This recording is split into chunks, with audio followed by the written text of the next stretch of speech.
Lo conocí en Buenos Aires un día de febrero, en una clase del curso intensivo de logoterapia. En realidad ya lo había visto asomándose por la ventana del aula mientras algún otro profesor daba su clase. Qué curioso, pensaba yo. Cuando le tocó su turno, Jerónimo abrió un bibliorato colmado de filminas coloridas, con cuadros que iba explicando apasionadamente. Hacía preguntas extrañas, como por ejemplo, ¿de qué color es tu coche? Cualquiera que fuese la respuesta, él apostaba un vaso de Coca-Cola afirmando que ese auto no era de ese color.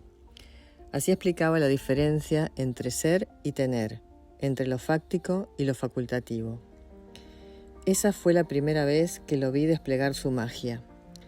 Desde entonces lo he escuchado en muchísimas oportunidades. Disfruté observando las miradas de los auditorios, contagiando entusiasmo y haciendo soltar sonrisas. En Tucumán, el primer congreso donde inauguramos los entretiempos, con diálogos de aprendizaje mutuo. Porque si algo me enriqueció compartir con Jerónimo fue ver su capacidad de aprender escuchando al otro. En Salta, una fila de estudiantes le pedía que autografiase su libro. En Mar del Plata, rodeado de jóvenes que se acercaban para escuchar la explicación del póster que presentamos juntos, la logoterapia como paradigma integrativo e interactivo. En Valledupar, compartiendo presentaciones que luego eran comentadas como jurado de doctorado. En Viena, donde su generosidad me puso junto a él en una presentación muy emotiva, en el mismo lugar donde el propio Freud y el mismo Frank daban sus clases. En Madrid, en Valencia y Pamplona, cumpliendo sueños y compartiendo lo que para él es más valioso, sus amistades. En El Salvador, en Guatemala, en Montevideo, en Lima, en Bogotá, en México, en Buenos Aires y por supuesto en Rosario. Con tantas experiencias que están guardadas en la eternidad como todo nuestro pasado, lo vivido y lo viviendo. Jerónimo siempre vio antes y más allá de lo inmediato. Muchas veces me pidió que confiase en él, y yo, aunque por momentos sin mucha convicción, pero con fe, confié. Así fue que me propuso presentar mi primer trabajo en un congreso de logoterapia en La Plata en el año 2001. Era sobre la base antropológica de la psicología. Cuando ingresaba al aula aquel día en el congreso, escuché que le decía a Marta Vigo: «Quiero escuchar a esta chica, me parece que puede ser interesante». Esa frase aún resuena en mí cuando repaso y revivo el camino recorrido desde entonces junto a él, y me sigue llenando de emoción y deseo de responder a semejante expectativa. Unos años después hizo realidad el sueño de realizar un congreso en Rosario y su posterior compromiso de llevar adelante la formación desde el centro que él vio nacer en el año 2006.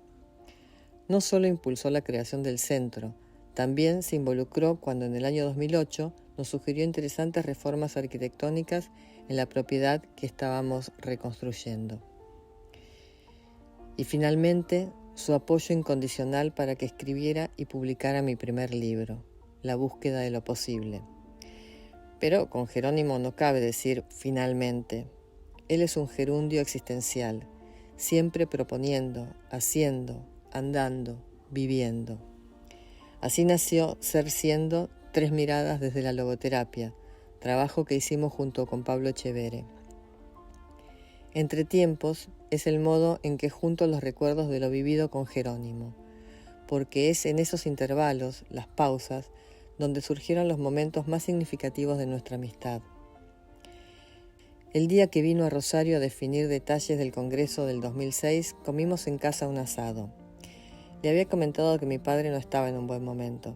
Ese día jugaba un partido de fútbol Boca Juniors versus el FAS, el club salvadoreño donde mi papá jugó de número 9 en la década del 60, motivo principal de su nostalgia.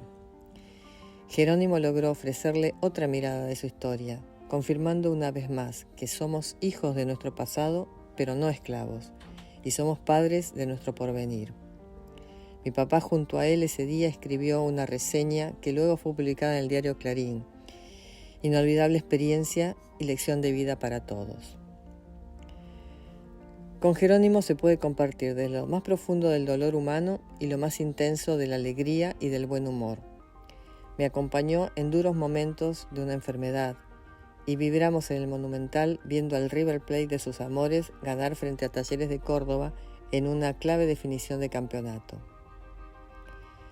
Su creatividad no descansa.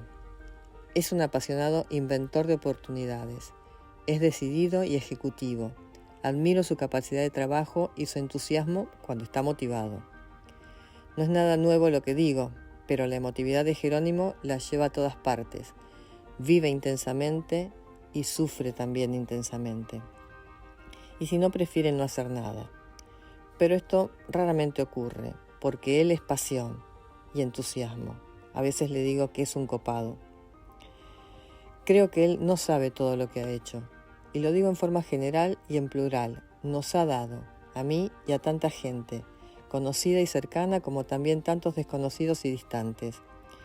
Es generoso no solo con sus cosas materiales. Él comparte su saber y sus convicciones. Enseña con lo que dice, con lo que hace y con lo que es. No solo aspectos profesionales de medicina y logoterapia, sino también de política y convicciones ideológicas. Eso sí, olvidemos que es médico cuando recibe un plato de comida. A la vida de Jerónimo nunca le faltará sal, tampoco a su plato. Ama profundamente a su familia, a sus hijas mellizas y a su hijo, quienes le dieron esos nietos con los que se siente el menor de todos ellos, y a su fiel compañera, Isabel, que todos conocimos y la vimos acompañarlo en tantos viajes y proyectos. Hacer magia es hacer que las cosas sucedan, es transformar realidades, es mover ilusiones, es producir, valiéndose de ciertos actos o palabras, resultados contrarios a lo convencional o a lo obvio. Jerónimo hace eso cuando habla, cuando escucha, cuando mira. Y el algo más es lo inesperado, lo sorpresivo, lo inédito, ese plus que siempre aparece cuando él entra en escena y toca un alma. Jerónimo es para mí alguien que no puedo definir. Quizás algún día se invente una palabra, pero por ahora diré que somos. Jerónimo, sos para mí el nombre con el que te nombro. Soy para vos el nombre con el que me nombrás. Las dudas no se superan con certezas, sino con fe. Las palabras que nombran son lo importante. Las palabras que dan sentido, no las que buscan significado. El sentido es lo inédito, lo singular. Esa unicidad del uno para el otro.